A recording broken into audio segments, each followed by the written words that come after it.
दिनैनि सिन्ताधारा बा दिनैनि थासारिया दा बेखौनो फोरमान खालायदों जे हारि माहारि दल संगठन बेसेबां दं गासिबो दा परिबर्तन सरकारनि फारसेथिं एट्रेक्सन जागासिनो दं। मानोना होनबा चिराङानो मोनसे एग्जाम्पल। चिराङा 17 बोसोराव एजुकेशन सेक्टराव लास्ट सेक्सनाव दंमोन, दिनै बा थांनाय बाराव फार्स्ट सेक्सनाव फैदों। बे मोनसे गिदिर परिबर्तन। बिदिनो सुपार 50 जोंनिफ्राय IPS IAS अफिसार जागासिनो दं, जोंनिफ्राय डक्टर इन्जिनियार जागासिनो दं। बेफोर बुस्थुआ 17 बोसोर गोमानानै दंमोन। जोंनि सरकार फैनाय मोनसे लगे लगे मोनसे एजुकेशनल रिभलिउसन जादों, मोनसे गियान स्पर्टआव रिभलिउसन जादों, ससियेल डेभेलपमेन्टआव रिभलिउसन जादों।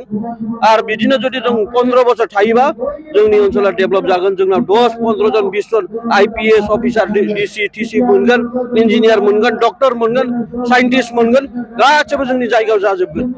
बेनो मेसेजआ।